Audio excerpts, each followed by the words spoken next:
I want to talk about Lucasfilm and the failure of Obi-Wan Kenobi's final episode, which it really was. It says Lucasfilm and Star Wars racism gambit fails as Obi-Wan Kenobi finale viewership worse than The Mandalorian Season 2, Loki, and WandaVision. This is a little bit like leading in the headline. Like, it's not like it's the worst rating they ever had.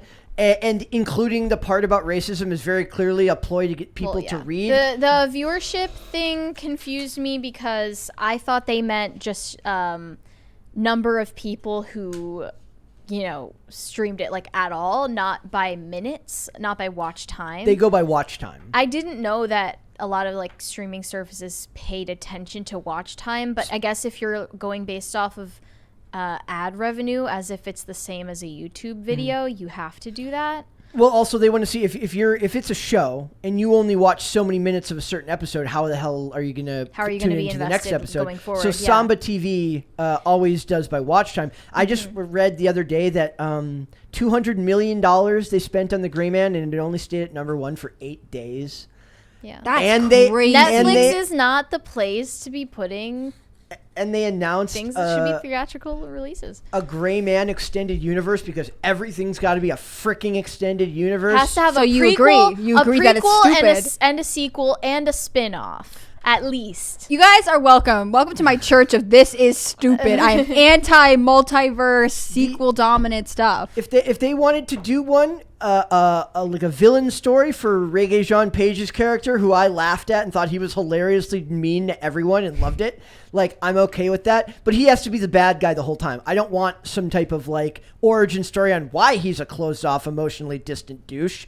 I want a movie about, like, him being a legit bad guy, running Black Ops against the CIA's wishes, doing all sorts of awful stuff. Do I think they'll do that? No. I think what they'll do is they'll take Ryan Gosling's character and do a spin-off of the Six character, right? But we're getting off subject here. Let's get back to the failure that was the end of Obi-Wan Kenobi. Am I right in concluding that they retained the least watch time from their pilot to their finale? That's what compared to those. Yeah, compared to the other shows. It says, on top of the lack of evidence to support Ingram's claims, they're talking about the claims that people were mean and racist to her, Ewan McGregor took it upon himself to address the situation in an obvious marketing video shared on the official Star Wars Twitter account. We should play this video. It's like I have secondhand cringe for him. Please play it. Okay, let's watch it. Are you ready? We love cringe. I'm literally picturing like a director outside of the car window going. He's such a well-meaning guy too, but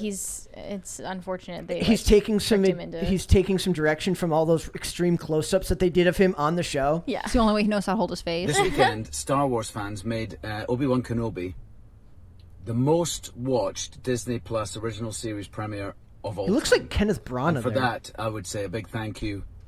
And it just goes to show what this family can do when we all pull together. However, it seems that some of the fan base from this influential fan base have decided to attack Moses Ingram online and send her the most horrendous racist DMs. And I heard some of them this morning and it just broke my heart. Moses is a brilliant actor.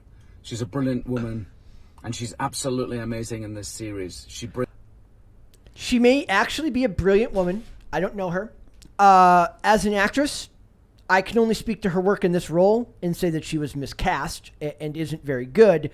The comments that were left, I don't know if these people have ever actually been on the internet, like where mean things happen to people are said about people, but it was tepid. Oh, they are, but this, it's from the beginning seemed astroturfed, and that's almost more messed up if they faked the whole thing and then crafted those insulting phrases themselves because they're like messed up in the head. They love it, and to me, there's nothing that they love more than using internet trolls, which will soon, remember, it won't be trolls soon, it'll be just bots. Everybody will be bots on the internet, because the term was meant to dehumanize. paint these people as like subhuman anyway, and in that case, free to use as marketing.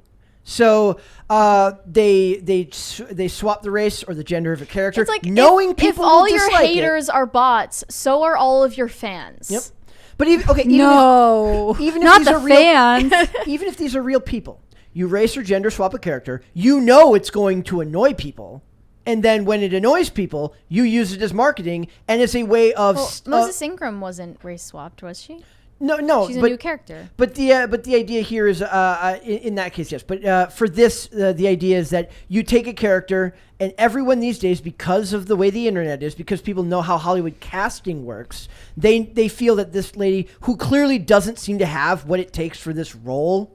Right. So they feel like she got in unfairly. We suggested DeWanda Wise from Jurassic World. That would have been a great choice. Would have been a great bit of casting here. Well, because they cast things cynically, especially when it comes to race swapping characters. They cast cynically and then turn it around on the fan base when they respond to it cynically, rather than just eating it up and believing that, not that this is an affirmative action hire, but that they were looking for the best person for the role, and it just so happened to be Moses Ingram, even though her acting was terrible. And that's always the worst. Is there? I was like, well, what if this was the best person for the role? But it wasn't. That's the thing. In this case, the evidence is to the contrary. That she clearly wasn't.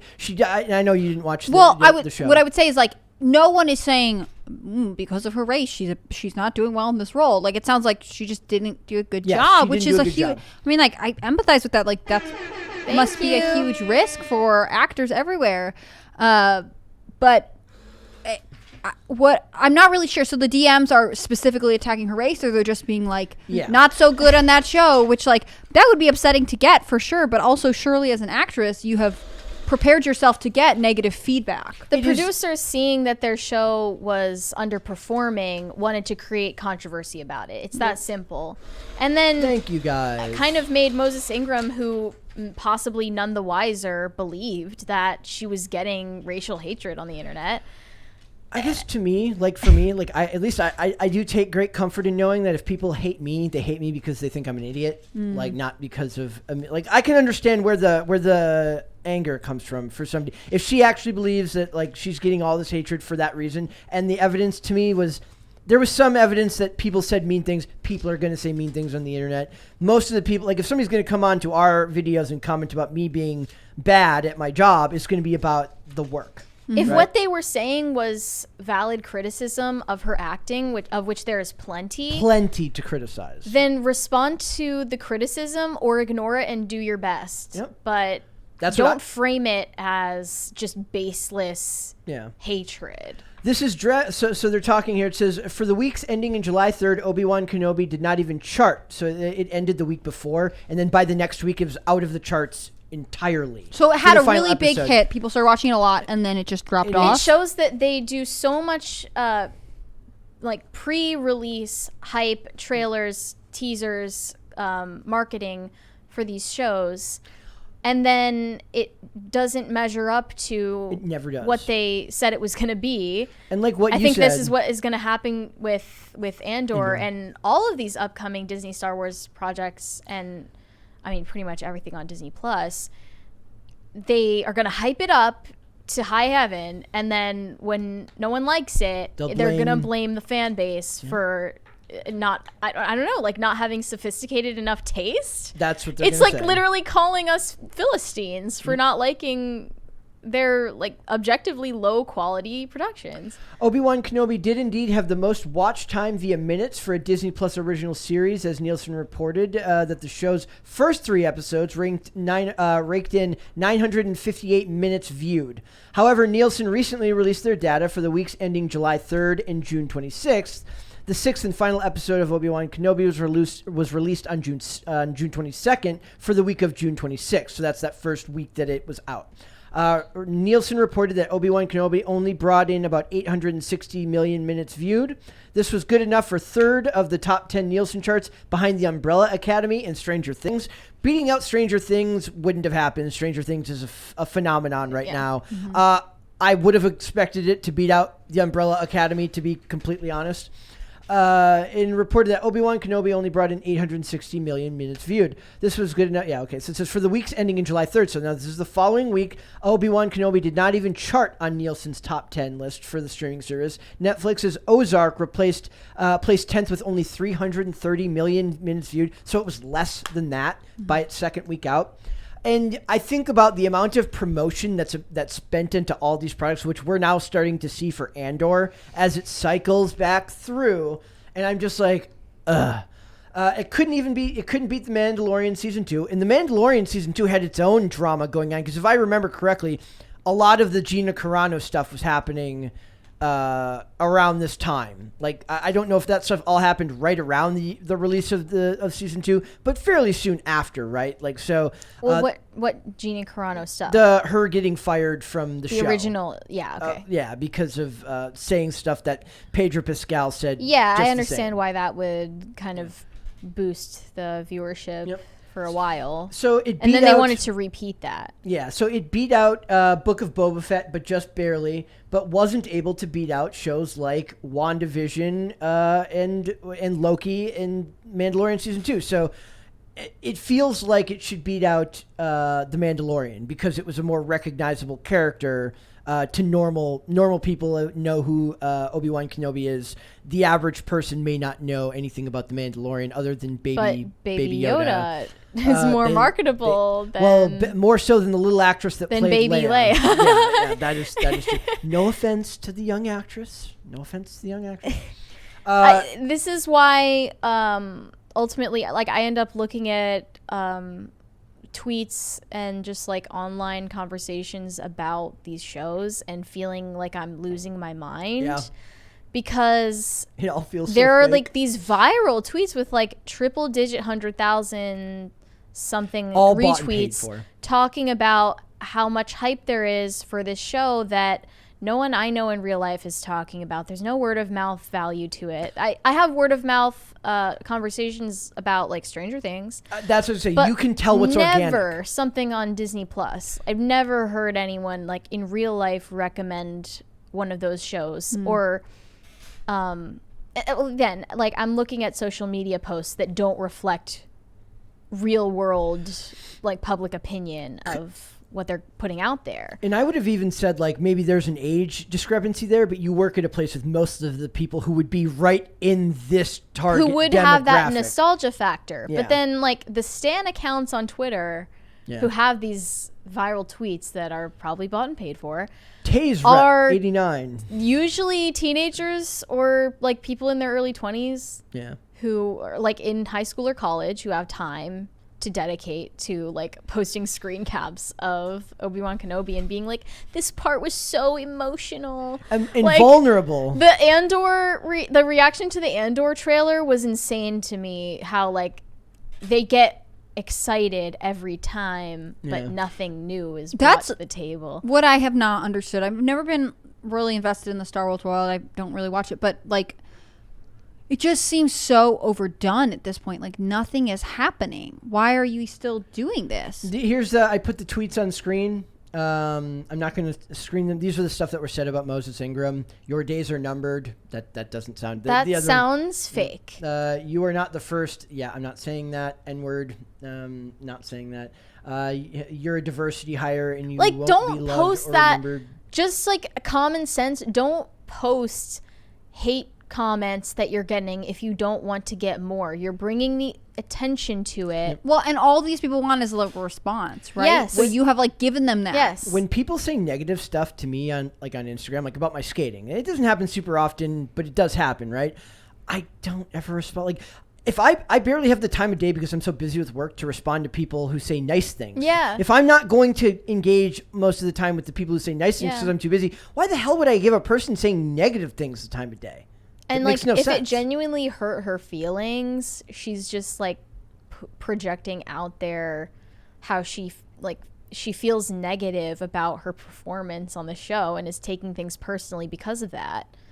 The first one was the only one that I saw that used like a racial slur. The rest of them were just like you're a diversity hire. You're not going to be remembered a year from now, which is mean, but it's just their interpretation of a not nice interpretation of how they feel they'll be remembered in Star Wars.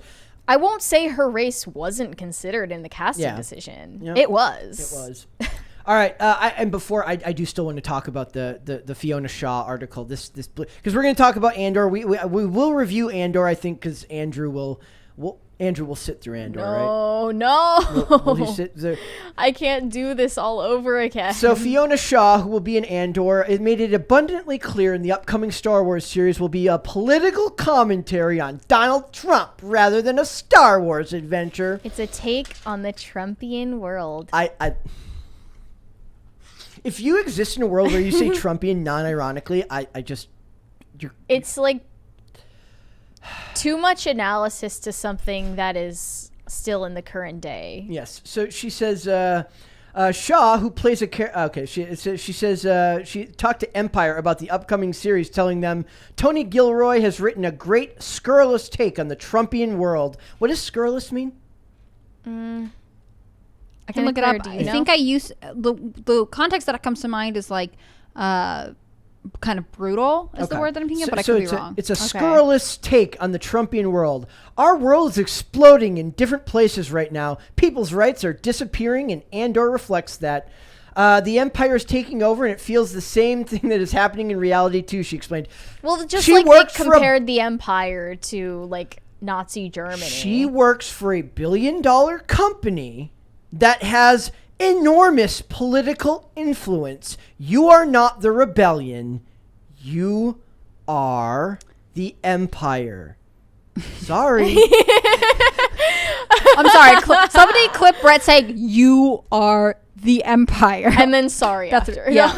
Also, scurrilous means making or spreading scandalous claims about someone with the intention of damaging their reputation. So they were damaging Donald Trump. That's...